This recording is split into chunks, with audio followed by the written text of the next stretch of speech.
Voter ID সংশোধন তদন্ত দিলে আপনাকে কি করতে হবে বা যা করতে হবে আজকের ভিডিওতে এই বিষয়টি বলে দিব। আচ্ছা, আমাদের মধ্যে অনেকেই আছে যাদের ভোটার আইডি কার্ড সংশোধনের ক্ষেত্রে তদন্ত দেওয়া হয়ে থাকে। তদন্তটা কখন দেওয়া হয়? আচ্ছা, কোন কোন বিষয়ের ক্ষেত্রে তদন্ত দেওয়া হয়ে থাকে আমি বলে দিই।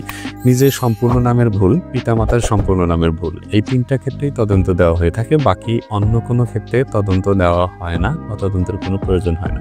বিশেষ করে নিজের সম্পূর্ণ নামের ভুলের ক্ষেত্রে তদন্ত দেওয়া হয়ে থাকে। আবার কিছু কিছু সময় বয়সের ক্ষেত্রে দিতে পারে, তবে বয়সের ক্ষেত্রে দেওয়া হয় না। মূলত এই তিনটা কারণে বা তিনটা ভুল সংশোধনের ক্ষেত্রে তদন্তটা বেশি দেওয়া হয়ে থাকে। আচ্ছা, যে কারণেই হোক, এনআইডি এর যে কোনো তথ্য পরিবর্তনের জন্যই হোক না কেন, আপনাকে যদি তদন্ত দিয়ে থাকে বা তদন্ত আপনি এখন হয়তো অনেকেই বলতে পারবেন তদন্ত দিয়েছে কিনা সেটি কিভাবে জানবো। আমরা 105-এ কল করে জানতে পারি, অথবা আমাদের উপজেলা নির্বাচন কমিশন অফিসে আমরা যে অ্যাপ্লিকেশন করেছি অ্যাপ্লিকেশন কপিটি নিয়ে দিতে পারি, অথবা ভোটার আইডি কার্ড নাম্বারটি নিয়ে গেলেও আমরা বিষয়টি জানতে পারবো আমাদের তদন্ত দিয়েছে কিনা। আচ্ছা, যদি তদন্ত দেওয়া হয়ে থাকে, তদন্ত মূলত গ, ঘ এই দুটো ক্যাটাগরিতে থাকা কার্ডগুলো বা দুটো ক্যাটাগরিতে থাকা সংশোধনগুলোই তদন্তে দেওয়া হয়ে থাকে। যখন আপনার তদন্ত আসবে তখন আপনাকে যেটা করতে হবে, বিভাগীয় নির্বাচন কমিশন অফিস থেকে দিলে এবং ঘ মানে ঢাকা কেন্দ্রীয় নির্বাচন অফিস থেকেও যদি দেওয়া হয়, সেইটা তদন্ত করবে কিন্তু আপনার উপজেলা নির্বাচন কমিশন, উপজেলা নির্বাচন কমিশন অফিসার এবং প্রয়োজনে পুলিশ তারা ব্যবহার করতে পারবে। এখন সেও আসতে পারে, অথবা তার প্রতিনিধি হিসেবে অন্য কাউকে পাঠাতে পারেন, অথবা সাথে পুলিশ নিয়ে তারা আসতে পারেন, অথবা পুলিশকেও পাঠাতে পারেন তদন্তের জন্য।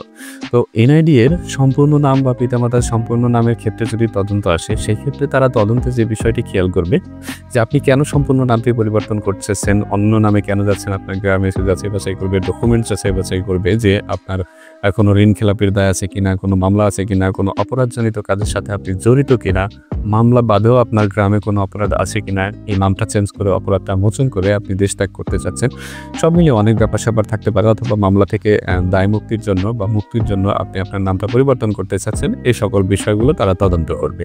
আচ্ছা, আরেকটি বিষয় হচ্ছে পিতামাতার সম্পূর্ণ নামের ভুলের ক্ষেত্রে হলে যে আপনি আপনার কাকার হয়তো অনেক সম্পত্তি, সেই চাচা চাচিকে পিতামাতা বানাতে চাচ্ছেন কিনা, আপনি সম্পত্তির লোভে অথবা প্রতিবেশী কেউ হতে পারবে, অথবা নিজেদের তার সন্তানাদি নেই, অথবা আত্মীয় স্বজনদের মধ্যে কেউ হতে পারে। এই বিষয়গুলো আসলে মূলত যাচাই বাছাইয়ের জন্য তদন্তটি করা হয়ে থাকে।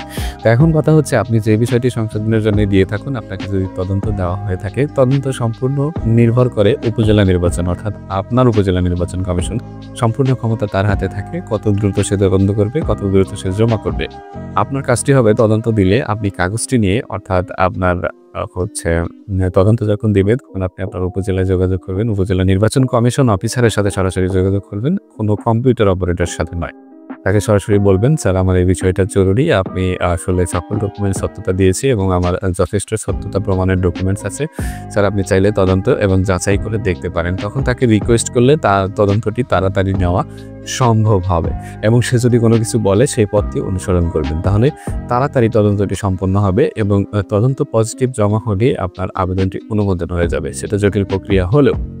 আশা করি বিষয়টি বুঝতে পেরেছেন। যাদের ভোটার আইডি সংশোধনের তদন্ত এসে পড়েছে, তদন্ত আসার পর দীর্ঘদিন পেন্ডিং, তারা আসলে এই সিম্পল পদক্ষেপটি গ্রহণ করলেই আপনার কিন্তু খুব তাড়াতাড়ি হয়ে যাওয়ার সম্ভাবনা রয়েছে। আশা করি সম্পূর্ণ বিষয়টি বুঝতে পেরেছেন। ভিডিওটি ভালো লাগলে অবশ্যই লাইক দিবেন, এবং যদি আপনি আমার চ্যানেলে নতুন হয়ে থাকেন অবশ্যই সাবস্ক্রাইব করে সাথে থাকবেন। আর যদি কোনো কিছু জানতে, বুঝতে বা কোনো কিছু বলার বা অভিযোগ থেকে থাকে, অবশ্যই কমেন্ট বক্সে কমেন্ট করে দিতে ভুলবেন না, অথবা আমার ভিডিও ডেসক্রিপশন বক্সে ফেসবুক লিঙ্ক দেওয়া আছে, আপনি চাইলে সরাসরি সেখানে ক্লিক করে আমার সাথেই যোগাযোগ করে নিতে পারবেন।